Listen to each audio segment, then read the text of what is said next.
오늘은요 누가복음 6장 45절에서 49절까지의 말씀을 중심으로 믿는 사람은 이렇게 산다 라고 하는 제목으로 하나님의 말씀을 함께 나누며 은혜 받도록 그렇게 하겠습니다. 우리는 2주간에 걸쳐서 우리가 어떠한 존재인지에 대해서 다시 한번 생각해 보고 있습니다.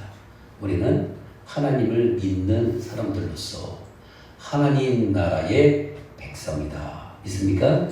네. 그렇습니다. 몸은 비록 이 땅에 이렇게 대한민국 국민으로 살아가고 있지만 우리의 진짜 시민권은 하나님 나라에 있습니다. 그렇죠? 우리는 잠시 이곳에 왔다가 원래의 고향, 즉 본향이라고 하잖아요. 원래의 고향인 하나님 나라에 가서 영원토록 주님과 함께 복된 삶을 살아가게 될 것입니다. 하지만 문제는 무엇입니까?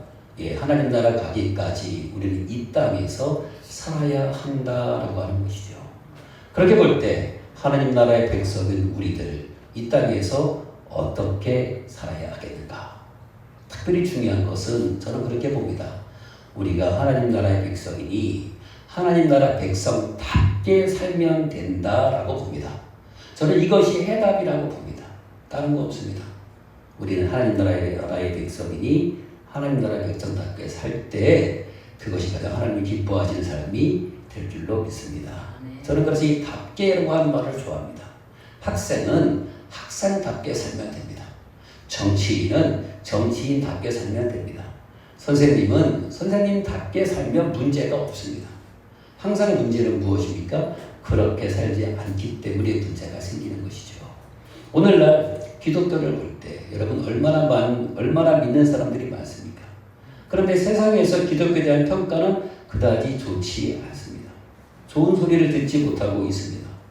왜 그럴까요? 저는 그 이유가 다른 데 있지 않다고 생각합니다.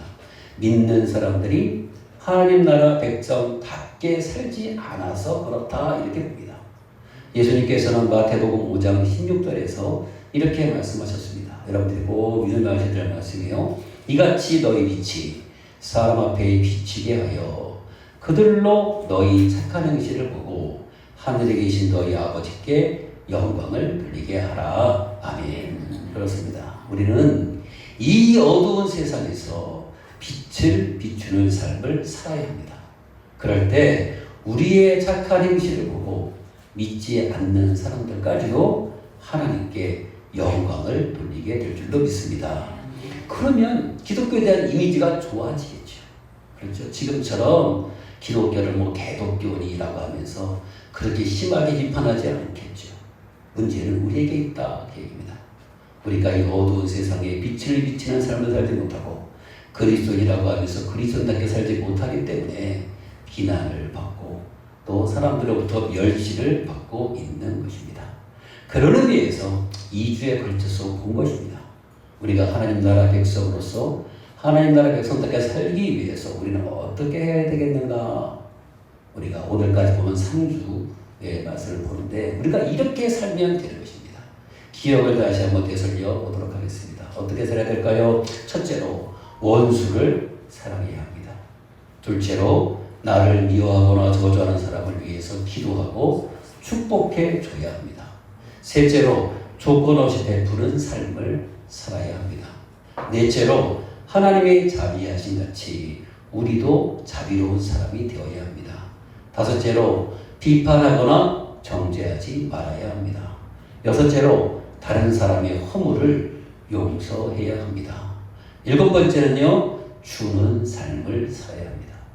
바로 이것이 하나님 나라 백성으로서 하나님 나라 백성답게 사는 모습이 되는 것입니다. 어떻습니까? 언뜻 보면 이렇게 사는 것이 꼭 손해보는 것 같지 않습니까? 이렇게 살아서 어떻게 우리가 이 세상에서 잘 살 수 있겠는가 이런 생각이 들지 않습니까? 하지만 여러분 걱정하지 마시기를 바랍니다.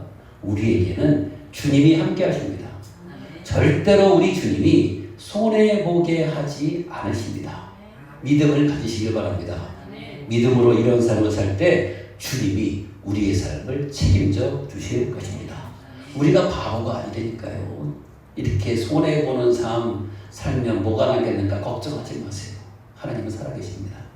이렇게 사는 사람들 하나님께서 힘 주시고 능력 주시고 결국 우리가 베푼 것보다 더 큰 복으로 우리 하나님께서 풍성하게 채워 주실 것입니다. 할렐루야. 여러분들 바보라는 소리를 들어도 상관없어요. 우리는 하나님의 말씀대로 살 때 하나님의 놀라운 역사가 우리를 통해서 분명히 나타나게 될 줄로 믿습니다. 자, 그런 의미에서 오늘도 이어서 두 가지, 오늘 마지막 시간이에요. 두 가지만 더 보도록 하겠습니다. 하나님 나라 백성으로서 어떻게 사는 것이 하나님 나라 백성답게 사는 것인가 두 가지 더 보도록 하겠습니다. 첫 번째는 바로 뭐냐면요. 마음을 잘 지키며 살아야 합니다. 45절 말씀 보십시오. 선한 사람은 마음에 쌓은 선에서 선을 내고 악한 자는 그 쌓은 악에서 악을 내나니 이는 마음에 가득한 것을 입으로 말함이니라. 아멘. 여러분들 우리가 사람들을 잘 만나지 않습니까? 여러분들 사람을 만났을 때 그 사람이 어떤 사람인지를 알 수 있는 방법이 있습니다.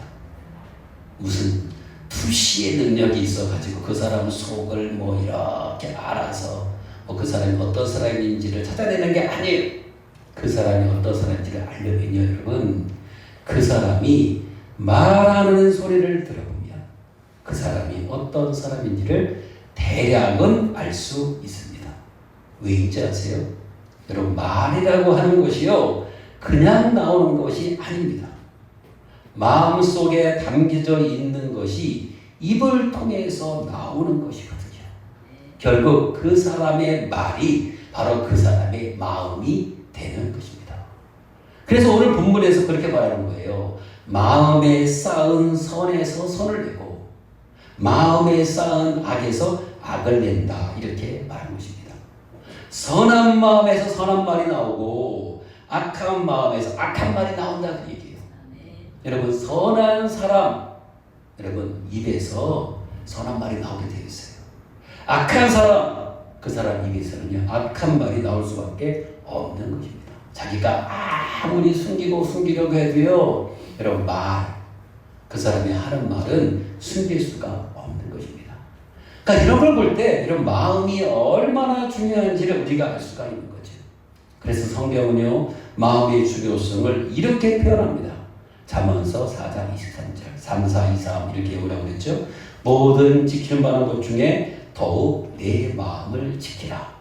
생명의 근원이 이에서 남이니라.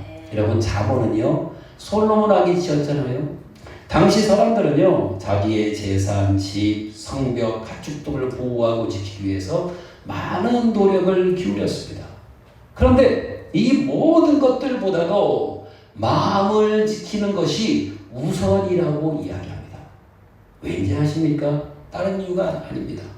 마음을 지키지 못해 마음이 무너지면 삶의 기초가 다 흔들리고 무너질 수 있기 때문에 그런 것입니다. 아무리 재산을 지키려고 아무리 집을 잘 지키고 아무리 가축을 잘 지키려 한다 할지라도 내 마음을 내가 지키지 못해서 마음이 흔들려 버리면 결국에는 모든 것들이 다 무너진다라고 하는 것입니다. 그래서 성경은 그렇게 말하는 거예요. 다른 지킬 만한 그 모든 것들보다 내 마음을 잘 지켜라. 마음을 잘 지키는 자가 지혜로운 자다. 이렇게 말하고 있는 것입니다. 여러분, 중국에 가면 꼭 봐야 하는 것이 있습니다. 그게 바로 세계 7대 불가사의 중에 한 가지인 만리장성입니다. 높이가 9m, 너비가 5m, 길이가 무려 3,000km나 되는 성벽입니다. 이 성벽은요 누구도 기어오르거나 또는 뚫을 수 없는 초롱 성벽입니다. 그래서 도저히 뚫리지 않는 성벽이 바로 이 만리장성입니다. 그런데 여러분, 도저히 뚫리지 않을 것 같은 이 만리장성이 종종 북방 유목민들의 공격에 쉽게 뚫림을 했습니다. 이상하죠? 그렇잖아요. 높이가 9m, 너비가 5m, 길이만 3,000m 되는 이 초롱성이 여러분 종종 북방 유목민에서 뚫렸다라고 하는 거예요. 이유는 여러분 부실 공사를 해서가 아닙니다. 성벽 어느 한 곳이 무너져서가 아닙니다. 바로 만리장성을 지키는 문지기가 내 문을 받고 문을 열어주었기 때문입니다. 성벽이 제 아무리 튼튼하고 잘 쌓아졌다 할지라도 성을 지키는 문지기 한 사람이 제 역할을 제대로 하지 못하면 그토록 튼튼한 철옹성도 아무런 소용이 없다라고 하는 얘기입니다. 여러분, 우리 마음도 마찬가지다 그 얘기예요. 우리가 우리 자신을 지키기 위해서 여러 가지 다양한 노력을 기울인다 할지라도요, 내 마음을 제대로 지키지 못한다면요, 그 모든 수고가 다 헛수고가 되고 만다라고 하는 것입니다. 여러분, 우리가 그렇지 않습니까? 정말로 지킬 것들이 많다 보니까 여러 가지 노력하고 애써가지고 여러분 모아놓지만 결국 내 마음을 내가 제대로 지키지 못하면 그 모아둔 그 모든 것들이 다 헛될 수도 있겠다라고 하는 것입니다. 그러니까 마음을 잘 지키는 것이 중요하다는 얘기입니다. 그렇다면 여러분, 마음을 잘 지키려면 그럼 어떻게 해야 할까요? 어떻게 해야 될까요? 물론 마음에 죄가 자리잡지 못하도록 내 마음을 잘 살피는 것이 필요합니다. 육체의 정욕, 안목의 정욕, 이생의 사람들이 내 마음을 어지럽히지 못하도록 잘 단속하는 것 분명히 필요합니다. 그런데 여러분, 잘 살피고 잘 단속하는 것만 가지고는 부족합니다. 진짜 중요한 것이 있어요. 마음을 지키려면 무엇보다도 중요한 것이 뭐냐면요, 마음을 하나님의 말씀으로 채워야 합니다. 여러분, 말씀에는 능력이 있습니다. 그래서 말씀의 능력이 내 안에 가득할 때 마음을 잘 지킬 수가 있는 것입니다. 여러분, 잊지 마시기를 바랍니다. 오직 하나님의 말씀만이 우리 마음을 지킬 수가 있습니다. 그래서 매일매일 말씀을 가까이 해야 되는 것입니다. 특별히 저는요, 이것을 위해서 정말 우리에게 좋은 것이 아침 기도회라고 생각합니다. 왠지 아세요? 사사를 시작하면서 하나님이 주신 말씀을 마음에 잘 간직하고 하루를 그 말씀대로 살고자 애쓴다면 분명히 마음을 잘 지켜나갈 수가 있을 것입니다. 여러분, 그렇지 않겠습니까? 생각해보세요.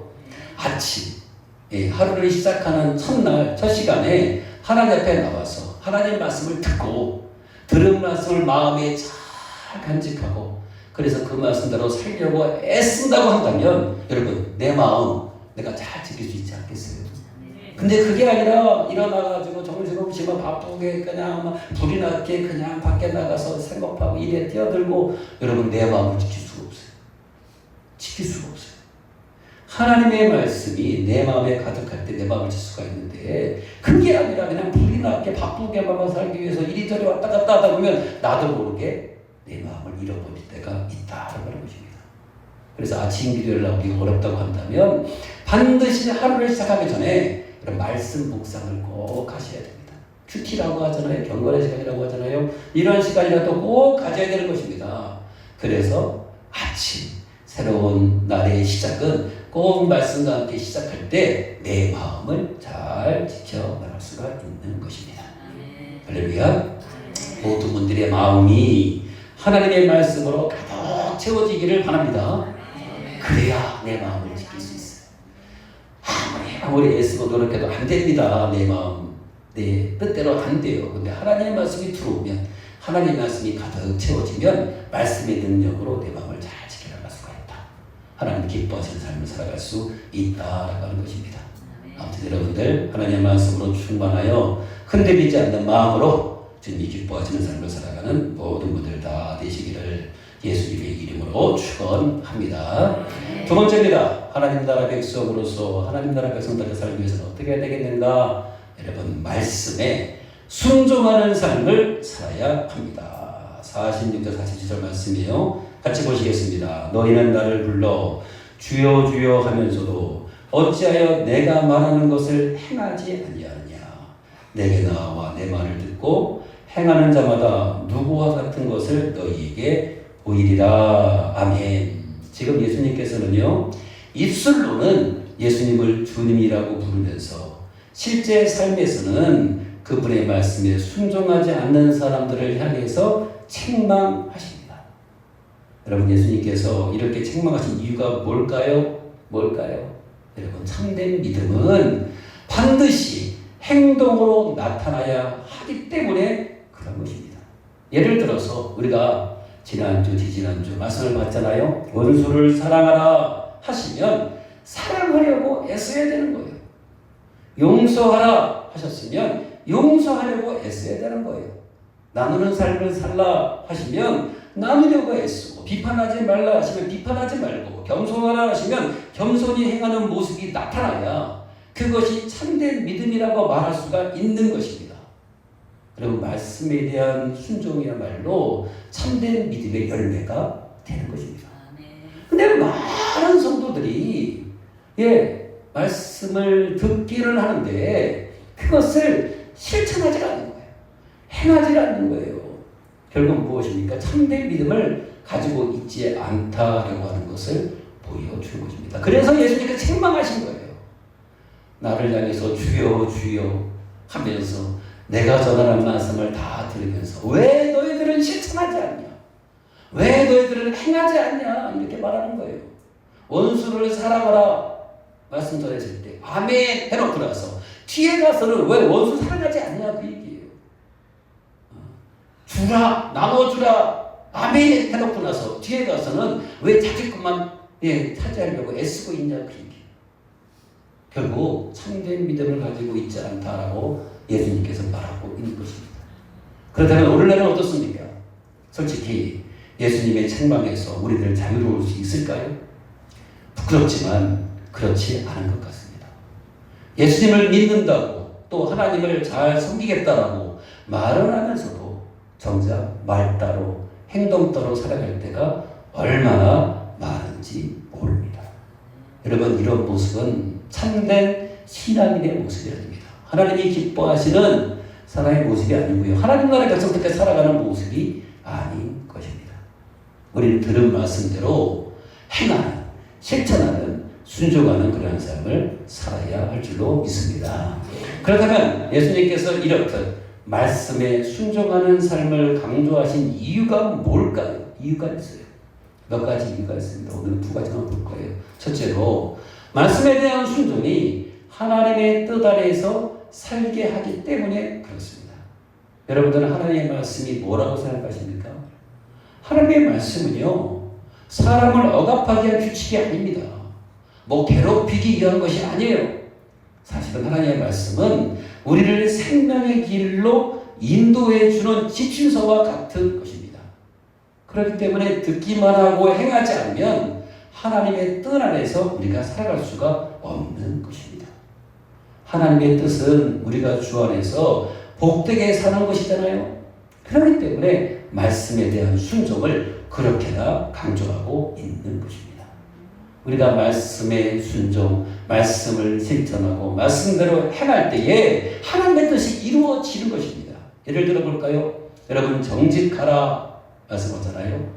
이 정직하라는 말씀을 따라서 우리가 정직하게 살면 어떻게 될까요? 하나님이 원하시는 신뢰가 회복이 됩니다. 용서하라 그랬잖아요. 용서하라는 말씀을 따라서 우리가 용서하는 삶을 살면요, 하나님의 뜻대로 사람과의 관계가 회복이 됩니다. 사랑하라 그러셨잖아요. 사랑하라는 말씀을 따라서 사랑하는 삶을 살잖아요. 그러면 하나님이 가장 기뻐하시는 대로 공동체가 살아납니다. 보십시오. 예수님께서 그렇게나 원하시는 이 땅에 하나님 나라가 실현되려면 그래서 말씀에 순종하는 사람들이 더 많아져야 되는 것입니다. 하나님의 뜻은 이렇게 말씀을 듣는 자를 통해서 이루어지는 게 아니라 들은 말씀을 행하는 사람, 실천하는 사람들을 통해서 이루어지는 것입니다. 그래서 우리 예수님께서 그렇게는 강조하신 거예요. 왜? 하나님의 뜻대로 살아가는 것이 중요하기 때문에 그러기 위해서는 말씀에 대한 실천이 중요하다라고 하는 견지에서 예수님께서 그렇게 책망까지 하시면서 듣는 자 되지 말고 행하는 자가 되라고 말씀해 주셨던 것입니다. 사랑하는 성도 여러분, 하나님의 뜻 안에서 살기 위해서라도 여러분 말씀을 듣지만 마시고 들은 대로 행하며 사는 모든 분들 되시기를 바랍니다. 하나님이 그것을 기뻐하시는 거예요. 그게 참된 믿음이다. 이렇게 말할 수가 있는 것입니다. 하나님의 뜻대로 살아가는 모든 분들 다 되시기를 바랍니다. 두 번째가 있어요. 두 번째, 예수님께서 이렇던 말씀에 순종하는 삶을 강조하신 이유는요, 말씀에 대한 순종이 영적 성장을 가져오기 때문에 그렇습니다. 잘 아시는 것처럼 여러분, 말씀을 아는 것만으로는 사람이 변화되지 않습니다. 성경을 수십 번, 수백 번 읽어서 성경 박사가 된다고 여러분 사람이 바뀌지 않습니다. 물론 성경을 많이 읽는 것은 분명 영적으로 유익이 있습니다. 그러나 영적 유익과 삶의 변화는 다른 것입니다. 운동법을 아는 것과 실제로 운동하는 것이 다른 것처럼 말씀도 실천할 때 성품과 삶이 변화되는 것입니다. 여러분 그렇지 않습니까? 사실 지식은 가질 만큼 다 가졌어요. 오늘날 우리 성도들 성경 집에 한 권 이상 없는 사람들이 누가 있겠습니까? 핸드폰 들어가지고 유튜브만 들어봐도요, 자기가 원하는 말씀들을 다 들을 수 있어요. 얘기가 뭡니까? 예, 성경 지식은 차고 넘친다 그 얘기입니다. 근데 왜 성도들의 삶은 여전히 그대로일까요? 왜 변화가 안 일어나는 걸까요? 여러분 다른 게 아니에요. 실천하지 않아서 그런 것입니다. 그렇게 살지 않으니까 영적 성장이 일어나지 않는 것입니다. 성경 퀴즈하고 100점을 맞는데 살아가는 삶의 모습을 보면 변한 게 아무것도 없다고 얘기해요. 왜 그런 거예요? 실천하지 않으니까. 말씀대로 살지 않으니까 바로 그렇게 되는 것입니다. 여러분들, 순종 없는 지식은 삶을 변화시키지 못합니다. 변화는 오직 말씀에 순종할 때 나타나는 것입니다. 가만히 있으면 아무 일도 일어나지 않습니다. 말씀대로 살아버리라라고 하는 거룩한 결단을 할 수 있을 때 변화가 일어나는 것입니다. 여러분들 제발 성경 말씀을, 하나님의 말씀을 지식으로 받지 마세요. 지식으로 받지 마시고 한 가지 말씀이라도 좀 삶에서 실천해 보려고 애를 써 보시기를 바랍니다. 그럴 때 삶에서 긍정적인 변화가 일어날 수 있게 되는 것입니다. 여러분, 제가 지난번에 김포 제일교회 제가 한번 얘기를 드렸잖아요. 제가 그곳에 가서 설교를 하고 왔는데 그곳에 있는 성도들 이야기를 들어봤더니 그런 말이 따랐잖아요. 믿지 않는 남편이, 아내 혼자 교회를 다니는데 믿지 않는 남편이 가장 두려워하는 말이 뭐라고요? 아내가 어느 날 갑자기 나 교회 안 갈래요 하는 말을 가장 두려워한다는 거예요. 왜요? 이 사람이 교회만 갔다 오면 변화돼. 자기한테 잘해주고 자기한테도 아무튼 그냥 서비스 너무 좋고 막 이런데 교회만 안 가면 이 사람이 변화된다는 거예요. 잔소리만 끌어대고 그냥 남편한테 그냥 힘들게 하고. 그러니까 교회만 갔다 오면 얼굴빛이 바뀌고 웃음을 띠고 남편한테 잘해주고 이러니까 남편이 제일 두려워하는 말이 나 교회 안 갈래 라고 하는 말이에요. 여러분, 이게 뭡니까? 이게 삶의 변화가 나타나니까 믿지 않는 사람들도 어떻게 해요? 예, 교회 가라 그렇게 얘기를 한다는 거예요. 여러분, 중요한 것은 삶의 변화 아니겠습니까? 우리가 예수를 10년, 20년, 100년 믿으면 뭐합니까? 삶에 아무런 변화가 없고 다른 사람들에게 감동을 주지 못하는 삶이라고 한다면 그게 무슨 의미가 있겠습니까? 그저 나 혼자 구원받고 마는 거죠. 근데 하나님은 우리에게 나 혼자 구원받으라고 먼저 우리를 예수 믿게 한 게 아니잖아요. 그렇잖아요. 나를 통해서 더 많은 사람들이 예수님을 믿게 되기를 바라셔서 우리를 먼저 믿게 하신 것 아니겠습니까? 그렇다면 변화된 삶의 모습을 보여야 되잖아요. 그러기 위해서는 다른 거 없다는 얘기입니다. 여러분, 오늘 우리가 배운 이런 말씀들을 내 삶에서 어떻게 해야 돼요? 하나라도 실천해 보는 거예요. 하나라도 실천해 보는 것입니다. 그대로 살아보려고 애쓰는 것입니다. 그럴 때 변화가 나타나고 삶에서도 긍정적인 일들이 많이 일어날 수 있게 되는 것입니다. 예. 여러분들, 오늘 이 시간 이후부터는요, 말씀을 지식으로 받지 마시고요, 내 삶을 변화시키기 위해서 능력의 말씀으로 받으시기를 바랍니다. 좀 힘들겠지만 한 가지씩 한번 실천해 보세요. 어렵겠지만 안 되더라도 하려고 한번 애써보세요. 성령님께서 도와주십니다. 그래서 조금씩 변화된 모습으로 살아갈 수 있도록 도와주실 것입니다. 여러분들 행복해지기를 바라십니까? 그렇다면 하나님의 말씀에 순종하는 삶을 사시기를 바랍니다. 여러분, 샘 슈메이커라고 하는 사람이 이런 말을 했습니다. 하나님께 10% 순종하면 10%의 행복을, 50% 순종하면 50%의 행복을, 100% 순종하면 100%의 행복을 누릴 수가 있다. 아멘. 성경 말씀은 아니지만 얼마나 기가 막힌 말씀인지 몰라요. 하나님의 말씀에 순종하는 만큼 행복해진다라는 것 아니겠습니까? 이 말은 달로 말하면 하나님의 말씀대로 살지 않으면 불행해진다는 거잖아요. 불행해진다는 거잖아요. 여러분, 행복해지기를 바라십니까? 그렇다면 하나님의 말씀대로 사세요. 하나님의 말씀대로 행하세요. 하나님의 말씀대로 한번 실천해 보세요. 처음에는 손해보는 것 같고 처음에는 안 될 것 같고 그렇겠지만 해보세요. 행복의 계좌가 점점 많이 불어나게 될 것입니다. 저는 행복의 비결은 그래서 거기에 있다 이렇게 봅니다. 하나님의 말씀대로 사는 사람, 하나님의 말씀을 실천하며 사는 사람들이 결국은 행복해진다 이렇게 믿습니다. 하나님은 말씀에 순종하는 사람을 기뻐하시고 그런 사람들에게 복 주시고 그런 사람들을 통해서 놀라운 역사를 이루시는 줄로 믿습니다. 여러분들, 우리 쓰임받아야 될 것 아니겠어요? 그렇잖아요. 하나님께 좀 쓰임받은 인생 살아야 될 것 아니겠습니까? 뭐 그렇다고 해서 목사가 되라는 얘기가 아니에요. 그런 거 말고도 우리는 하나님께 얼마든지 삶의 자리에서 쓰임받을 수 있단 말이에요. 그런 사람들이 되기 위해서는 다른 거 없어요. 하나님 말씀에 순종하는 사람들이 될 때 하나님은 그런 사람들을 들어 사용하시는 것입니다. 실제로 성경을 보면 하나님께 쓰임받은 사람들의 공통점이 바로 뭐냐면 이것입니다.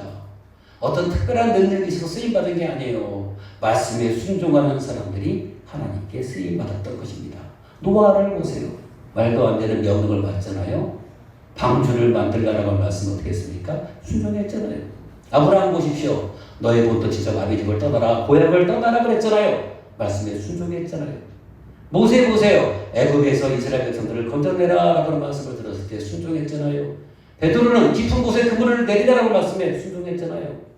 하나님은 이런 사람들을 통해서 일하시고 결국 그들의 삶을 선하게 인도하시는 것입니다. 할렐루야. 그래서 다른 거 없습니다. 여러분들, 말씀에 순종하는 사람들이 복을 받게 되어 있습니다. 행복하게 되어 있습니다. 하나님께 쓰임받게 되어 있습니다. 우리 모든 사랑하는 모든 성도님들 복 받기를 바랍니다. 행복한 인생 사시기를 바라고 쓰임받은 인생 사시기를 바랍니다. 그러기 위해서라도 하나님 말씀에 순종하는 그런 삶 살아가는 모든 분들 되시기를 바랍니다. 하나님 나라의 백성은 말씀을 듣는 것에서 그치는 것이 아니라 그 말씀대로 실천하는 사람이 되어야 할 줄로 믿습니다. 우리 모두 말씀대로 행하며 삽시다. 그럴 때 하나님이 우리의 삶을 책임져 주실 것입니다. 말씀의 순종함을 통해 말씀의 능력을 체험하며 살아가는 모든 분들 다 될 수 있기를 예수님의 이름으로 축원합니다. 기도하시겠습니다. 하나님 아버지의 은혜를 감사합니다. 이제 우리는 말씀을 듣는 자리에서 벗어나 말씀을 행하는 자리까지 나아갈 수 있도록 주님 우리를 붙잡아 주시옵소서. 말씀의 능력에 붙잡기가 된 그런 삶 살아갈 수 있도록 하나님 덧입혀 주옵소서. 오늘도 그런 은혜 베풀어 주시며 다시 한번 감사를 드리며 예수님의 이름으로 드리 기도드리옵나이다. 아멘.